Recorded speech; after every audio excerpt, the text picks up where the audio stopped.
Pilsen too has come to the end of their year as European Capital of Culture, and so we're talking to their committee to find out how the year went. So we have Petra Shimon and Mirka Rajfova, both part of the committee. Welcome. So my first question, 1 year on, what has changed? The main slogan of Pilsen 2015 was Pilsen Open Up. So now I would have to say that Pilsen has opened itself. We have fulfilled our motto, and we have actually transformed the city into a modern European metropolis. If you ask people on the streets, they would tell you perhaps that the city has become much more alive. There are not only more tourists, but also more events happening. And I hope that people would also tell you that they themselves, as the citizens, have experienced a wonderful year that has changed their minds and opened them to new impulses and prepared them for a future of this city. And what has been most successful, Mirka? What do you think has worked well? The connections of the city to other European cities, to different networks of artists. We have put Pilsen literally on the map of European culture venues. We have opened some new places for culture, such as an industrial area in the center of Pilsen, which is called the Creative Zone Depot 2015. So this is one of the most visible effects or impacts that we have this new place, which continues to be an industrial and cultural center for the ongoing years as well.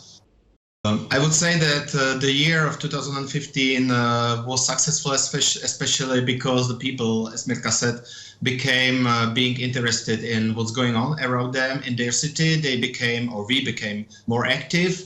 And as for the successful events, I would mention, there are like big events organized in the streets, like the giant puppets took place during the last weekend of August, or which is really nice to me, are all.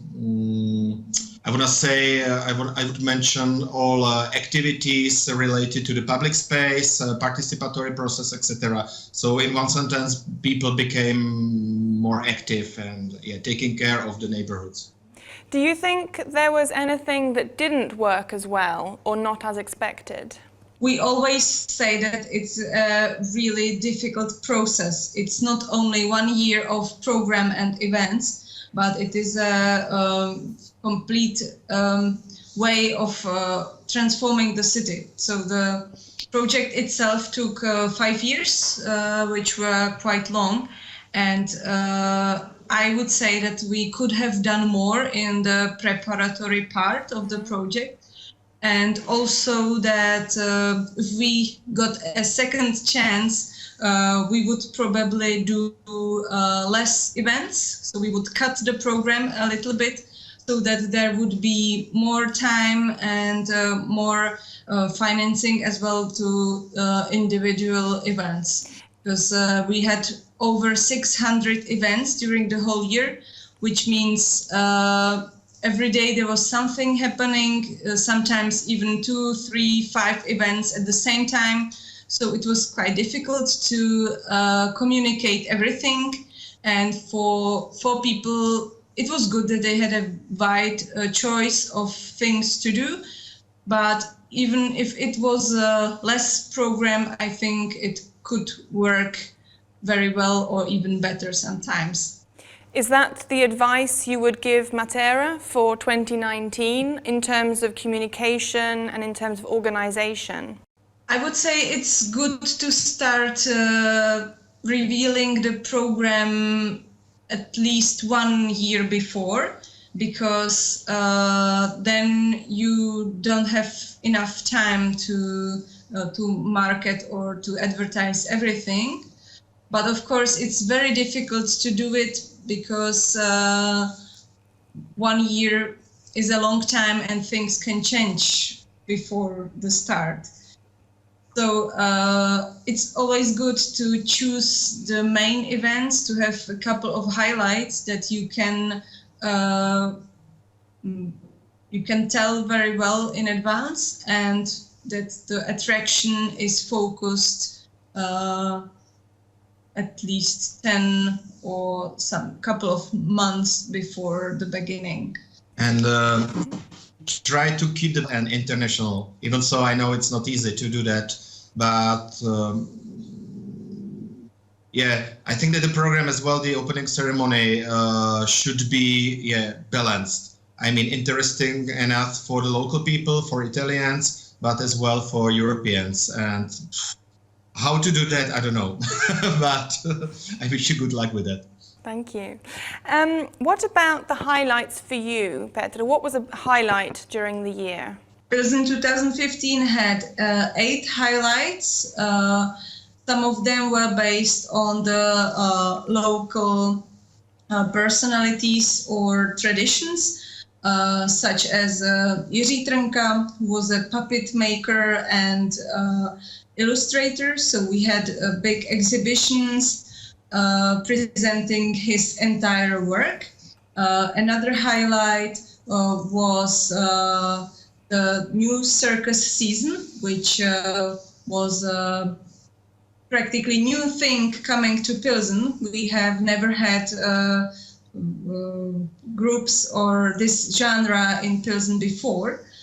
The third highlight was presenting Gottfried Lindauer, who is another Pilsner-born artist, again a painter from the 19th century, whose story was very much interesting. He moved to New Zealand and portrayed there the local Maoris. And we had the honor to exhibit his paintings for the very first time in Europe. Because Pilsen is an industrial city, the next program highlight was showcasing the industrial areas. It was called the Factories of Imagination, and in there we opened a couple of factories or just places which were newly refurbished or renovated into culture venues. And I would like to add one important thing, and which is about the international cooperation. We've established 3 important lines with international partners. One of them is about cooperating with the second European Capital of Culture, which was Mons 2015 in Belgium. And together with them, we prepared around 5 common projects. For instance, a theater co-production about Ubu the King. Then the second one, it concerns the Japanese or European cooperation, and together with our Japanese colleagues, we've prepared around 30 projects presenting all around the year. And the last thing is about creating new projects with our Bavaria partners. So that means that the cross-border cooperation was established very well. So I wish you good luck with cooperating with Plot. Great. Did and you get it? One final thing, what will be the legacy? What's happening now? What is the future for Pilsen? We are working on keeping a couple of projects alive.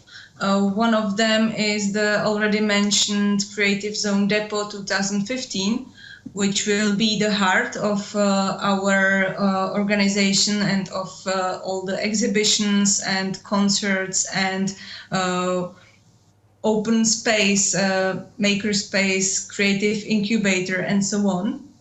But also the most successful events which happened last year we will continue in organizing them, such as European Day of Neighbors or Festival of Light. Another thing which we have put a lot of energy into is our program of volunteers. We have gathered about 300 active inhabitants of Pilsen, which are voluntarily helping us to do events and to work in culture here in Pilsen. Also, thing called The Hidden City, which is a mobile application which you can download even from your home. You can look how Pilsen looks like. It has got an English version as well. So this application is a smart tool for tourists who want to explore Pilsen in a non-traditional way. We are making conferences where we share our experience also with other European capitals of culture. Our Open Up conference takes place in June, so that's also a legacy. And of course, working with the Pilsner cultural scene and students and young designers and people who have got startup ideas and they want to do their own projects. So we will continue helping them in creating new projects and being a part of Pilsen as the capital of culture in the ongoing years. Okay, thank you very much. Thank you. We look forward to that.